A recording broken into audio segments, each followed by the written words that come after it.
I'm Ralph Morbido, and we're on location at the famous Fairport lift bridge. And with me is the operator, Eric Crandall. Eric, how long have you been operating this bridge? Been operating this bridge for 3 years. I've been working on the canal for 6 years. How many other bridges are in the canal? Oh, there's 16. And all in this area as well, aren't they? All in this area.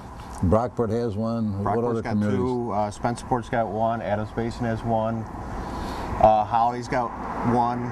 All lift bridges? All lift bridges. Now, why is this unique? This is unique because each corner of this bridge is at different elevation. It's on the canal at a 32-degree angle. And what's special about this year? This year's marks the 100-year anniversary of when the bridge was opened. Eric, I believe a week or so ago they had a small celebration there for the 100th birthday? Yeah, they had a small celebration on the 15th, marked the first day the first car went over. And it was small, but there was enough people here, and it worked out well. When it first started, I'm sure there's more canal traffic than vehicle traffic, right? Yeah, when the bridge was first opened, it was actually left in the up position, and whenever a car would come through, they would lower it to the down position. Just the opposite, Just the opposite of what it is today. Now, you've been here how many years at this? At this bridge, I've been here for 3 years. 3 years. Now, what's the traffic pattern like here? Traffic pattern with boats, we get about 20 boats a day, and just for lifting the bridge for 1 boat, it's going to back up traffic for close to 5 minutes. Yeah, is that what it is? Yeah. Now, how many times has the bridge gone up and the railroad is crossing as well? Just about every time. Is that right? Is there a scheduled railroad that you notice? It seems to be whenever some days. But once a week, the train does stop on the bridge, and it prevents me from lifting the bridge. But about average 20 times a day in the summer? About average 20 times. Now, is it dropping off after Labor Day? Oh yeah, it drops off quite a bit. Now, the traffic is mostly pleasure boats, Mostly right? pleasure craft, some commercial. Are there still some commercial using yeah. it? Other than the state? Other than the state, it's mostly out east. They do a lot of transport down the Oswego Canal, across the Erie, and down the Hudson. What's the procedure as a boat approaches here? Do they notify you by radio? They typically notify us by radio. They can call us, and then we have to find out their pass number, because you have to have a pass for going down the canal. Okay, and that's a procedure they're aware of, Yes. obviously, if they have to. Most people are aware of it, yeah. And how much time notice do they give you, generally? Generally, 3-4 minutes, that's all I need. Yeah.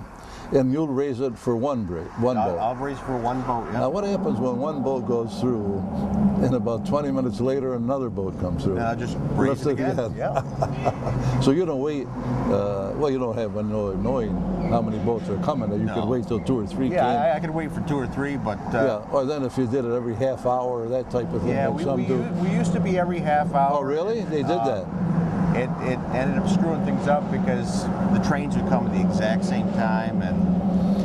Well, you notice the way the traffic, I mean, some days the traffic's backed way all the way up to Church Street. Oh, yeah. You know. But it's amazing. It really isn't that bad. No. You know, I mean, you can stop and get a view. You can look at the canal, look at the restaurant across the way, if you be patient. Eric, now this bridge is operated by 2 different operators during the day. Yes, you got an AM and a PM operator. And what are the shifts? The shifts are from 6:30 in the morning till 2:30 in the afternoon. Then the other operator shows up at 2 in the afternoon, works till 10 at night, so there's a half-hour overlap there. So when it's dark, it doesn't make any difference? No. And what's the season on the canal? The season on the canal is typically from May 1st all the way to November 15th. It varies year to year depending on the way the days Do you know line the up. process when they start putting water in and all? Are you familiar with that at all? Yeah. Oh, yeah, well, tell us about that. Well, typically we start filling up from west to east, and we'll crack the Pendletons over in outside of Lockport, start filling very slowly so we don't erode the banks, and start sending water over little by little. And how long does that take, generally? It could take anywhere from 2 days per section to up to a week per section, depending. What's this bridge weigh? This bridge weighs 346 tons. Tons. Yeah. And what's the clearance when it's up? Clearance when it's up is at least 16 feet. And when it's lowered? Don't know exactly. No. It could vary with elevation or the water level. Any sailboats come through here? all the time. Really? Without the mast up. Oh, but yeah, they without the come mast. through. Okay, Yeah. without the mast up, obviously. Yeah, that's kind of interesting. Where would they be going? They're usually going, heading down. They're snowbirds heading Yeah, down to Florida, Florida. or coming back up from Florida. Now, on the busiest day, how many boats might you have? Busiest day, we could easily do 30 boats, Yeah. and it keeps you occupied. Eric, I understand the New York State Thruway Authority has control or jurisdiction over the canal? Yep, Thruway Authority has another little company off called the New York State Canal Corporation, who I work for, and we do all the work and maintenance along the canal, with the exception of the bridge. The bridge structure itself is maintained by DOT, and Canal Corp maintains all the lifting structure of the bridge. So it's kind of a joint effort. And the bridge itself, though, is maintained by the Department of Transportation. Yeah. Are they here often, or is that a regular? They're here once a year to inspect it, to make sure the bridge is in good shape for cars to go over. Okay, that's they maintain that. Yeah. And what do you do here when you're not lifting the bridge? When we're not lifting the bridge, we're doing a lot of maintenance. There's a lot of paint to be put on the bridge, greasing. There's a lot of grease with this old bridge. A lot of I'm grease. sure. And just making sure she's all the preventative maintenance work is done. I noticed you have a little time for a garden on the other side. We'll look at that in a few minutes. Oh yeah. Why not? Have you produced anything? Have you picked anything yet? Couple tomatoes. Okay. Eric, I know I've been by here many times and I've seen you outside doing some work. Do you get many people stopping and asking questions? All the time, every day. Yeah? Like they ask questions similar to what I've asked, maybe? Pretty much, like how much does the bridge weigh? How old is it? And when are you going to lift the bridge next? Does it still work? Questions like that. Any foreign tourists? Quite a bit. Yeah. And you can walk across when the bridge is up. Is that right? Correct. When the bridge is in the up position, bridge deck will meet up with the sidewalk deck up there, and gates will open. People can walk across. Many people take advantage of that? All the time. All Really? the time. It's like a novelty around here. Like when it goes up, all of a sudden. All of a sudden, you'll have 20, 30 people crossing the bridge.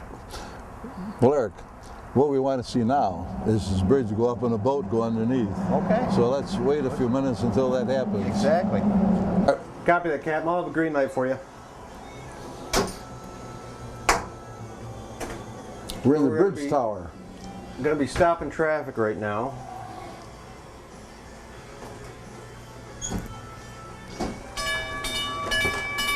Checking to make sure we got no cars going to try to run the light.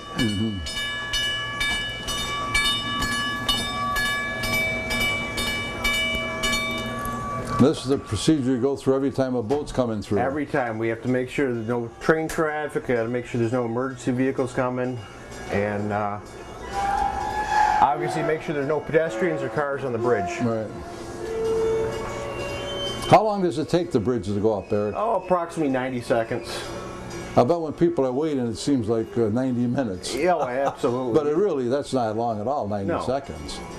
90 seconds up, 90 seconds down, and And now you keep a log of every boat that goes through. every boat we got to do a lift for, we log it down, and then it gets entered in the computer system that Albany keeps track of, and we know pretty much where every boat is everywhere in the canal. And every boat that's on the canal has to have a pass. Correct. And the fee varies depending on the size of the boat and the length of the pass you want to buy. Get a lot of boats docking here in this area. Oh, quite a bit in the summertime or any festivals. The harbor will be jam-packed.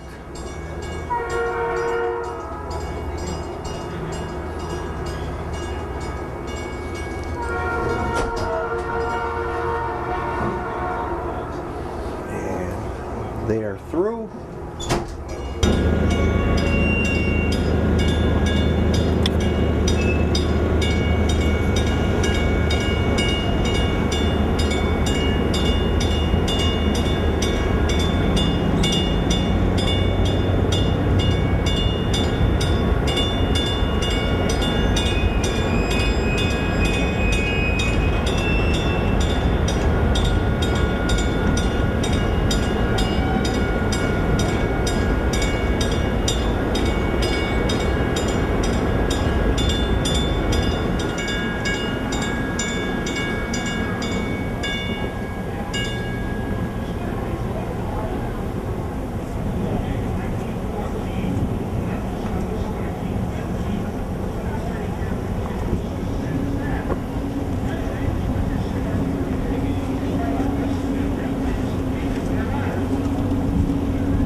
It's really incredible when you think about it. 450 ton.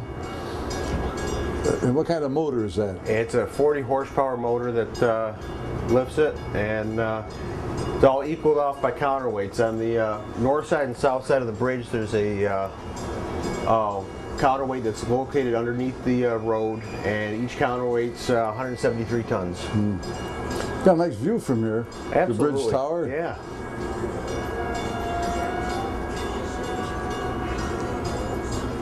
Happens to be a train going by as well. That happens really often. It happens really often.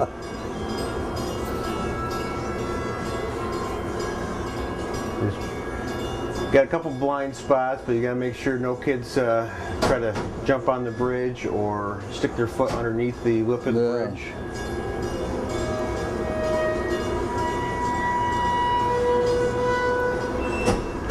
Crossing gates.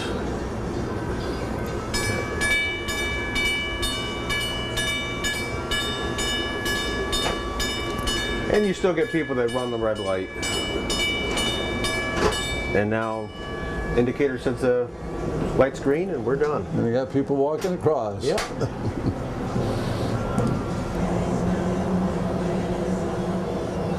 The bridge was changed over to a computer system back in the 80s, and it's all down to buttons rather than a big trolley handle like some of the other bridges are run by. So all you got is a signal light button. You got a gate that does your north crossing gate. You got a button that does your south crossing gate. One button to make the bridge go up, one button to make the bridge go down. And if these fail, then you have to switch it over to bypass. You got a key that goes in each one of these holes, and it does basically the same thing. So if anything happens, it's going to stop everything. Indicator lights tell me just about everything, how high up the bridge is. I got indicator to let me know the brake is on the bridge. Some that tell me when the bridge is fully down. Water levels in the pits, because we do get water in there. If we do have water in the pit, we can't lift the bridge because don't want the counterweight going underwater. And light tells us what color the traffic light is outside. Okay. Well, thank you for sharing that with us. No problem. Well, we mentioned your garden. Eric, tell us about it. Oh, it's just something to take up some space. We don't have room for a lawnmower here, so we're just trying to think of something to do with the space. Have you picked up any tomatoes? We've picked up quite a bit of tomatoes, BLT sandwiches. That's what I like. It's a favorite now. I know everybody does that now. What are those? Watermelon, they didn't really get going that well. Everything got trampled on pretty heavily during canal days, so